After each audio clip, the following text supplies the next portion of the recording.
അതിനെനിക്ക് ഒറ്റ മറുപടിയുള്ളൂ. എന്റെ മുട്ടുകാല് തല്ലുപിടിക്കുന്നു പറഞ്ഞതിന് ഒറ്റ മറുപടിയുള്ളൂ. ഒന്ന് ചിരിപ്പിക്കാതെ പോടെ ചേർക്കാൻ. 1 വർഷം എടുത്ത് സർക്കാർ സ്ഥലം ഏറ്റെടുക്കാൻ വേണ്ടി നമുക്ക് പ്രത്യേകമായ സ്ഥലം തരില്ല എന്ന് പറഞ്ഞപ്പോഴാണ് ഞങ്ങൾ പ്രത്യേക സ്ഥലം അന്വേഷിച്ചു പോയത്. ഞങ്ങൾ 4 മാസം കൊണ്ട് സ്ഥലം എടുത്ത് കല്ലിട്ടു. സർക്കാർ 1 കൊല്ലം എടുത്ത് സ്ഥലം എടുക്കാൻ വേണ്ടിയിട്ട്. അതിന് പിന്നെ ഞങ്ങളെ കുറ്റപ്പെടുന്ന എന്തിനാ? മുസ്ലിം ലീഗിന്റെ പകുതിയിൽ കൂടുതൽ വീടുകൾ കൊടുത്തു കഴിഞ്ഞു. കർണാടക ഗവൺമെന്റ് ഓഫർ ചെയ്ത 10 കോടി രൂപ കൊടുത്തു. ഞങ്ങൾ സ്ഥലം വാങ്ങിച്ച് ഞങ്ങൾ സ്ഥലം മേടിച്ച് ഞങ്ങൾക്ക് വീട് വയ്ക്കാൻ വേണ്ടിയിട്ടല്ലല്ലോ, അവർക്ക് പാവപ്പെട്ടവർക്ക് വീട് വയ്ക്കാൻ വേണ്ടല്ലേ, അത് കൊടുത്തു. എന്നിട്ട് ഈ മന്ത്രിമാരുൾപ്പെടെയുള്ള ആളുകൾ ഔദ്യോഗിക വേദിയിൽ വെച്ച് അത് അധിക്ഷേപിക്കുന്നത് അത് നിലവാരമില്ലായ്മ.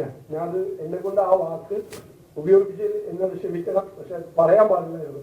അവരത് ചെയ്തത് വളരെ തെറ്റായി. അത് തിരുത്തി പറയണം ബഹുമാനപ്പെട്ട റവന്യൂ മന്ത്രി. അല്ലല്ല, അത് അവിടെ വന്ന ആളുകളെ നിയന്ത്രിക്കണമായിരുന്നു. അവിടെ പാർട്ടി അതിന്റെ ആ ഗൂഢാലോചനയുടെ പുറകിലുണ്ട്. CPM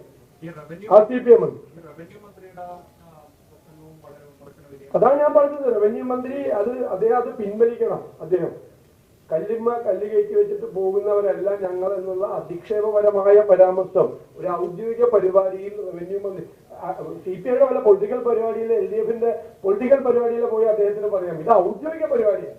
ഔദ്യോഗിക പരിപാടി അങ്ങനെ പറയാൻ പാടില്ല. ഇലക്ഷൻ ആണെന്ന് ഓർത്ത് എന്തും പറയാൻ പാടില്ല. ചില മര്യാദകൾ ചിലത് കാണിക്കുന്നത് കാണിച്ചില്ല എന്നാണ് ഞാൻ പറഞ്ഞത്.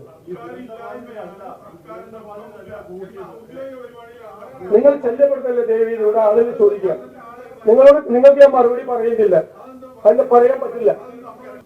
അവിടെ ദുരന്തബാധിതരായിട്ടുള്ള ഒരാൾ പോലും MLA കൂടിയിട്ടില്ലല്ലോ. അവിടെ ഇറക്കുമതി ചെയ്ത ആളുകളാണ് ആ പ്രശ്നം ഉണ്ടാക്കിയത്. ഇറക്കുമതി ചെയ്ത പാർട്ടിക്ക് ആ ഗൂഢാലോചനയിൽ പങ്കുണ്ട്. ഗവൺമെന്റ് അതിന് കൂട്ടുനിന്നു, മന്ത്രിമാരും മുഖ്യമന്ത്രിയും. അതാണ് പ്രശ്നം.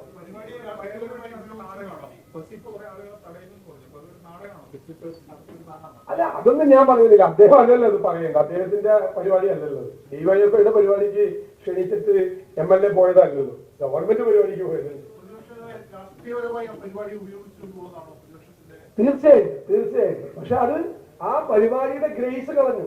ആ പരിപാടിക്ക് കിട്ടേണ്ട ഒരു ഗ്രേസ് ഉണ്ട്. നമ്മൾ ഒരാളുകൾ ദുരന്തത്തിൽപ്പെട്ട ആളുകൾക്ക് നമ്മൾ വീട് പണിത് കൊടുക്കുന്നു. ആ വീട് പണി എല്ലാവരും കൂടി സഹായിക്കും. ഞങ്ങളുടെ അടക്കം പൈസ ഉണ്ട്. എന്റെയും വിഷ്ണുവിന്റെ ഒക്കെ പൈസ ഉണ്ട്. ഞാൻ 1 ലക്ഷം രൂപ കൊടുത്താണ്. എല്ലാവരും പൈസ കൊടുത്താണ്. എല്ലാവരുടെയും പണമുണ്ട്. നാട്ടിലുള്ള ആളുകളുടെ എല്ലാവരുടെയും പണമുണ്ട്.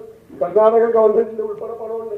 ഇതെല്ലാം ചെയ്തൊരു ഒരു നല്ല കാര്യമല്ലേ ഒരു വീട് കൊടുക്കുക എന്ന് പറയുമ്പോൾ. ആ പരിപാടിയുടെ ഗ്രേസ് സർക്കാർ തന്നെ കളഞ്ഞു. അത്രയേ ഉള്ളൂ. അവർ തന്നെ ആ പരിപാടി വഷളാക്കി.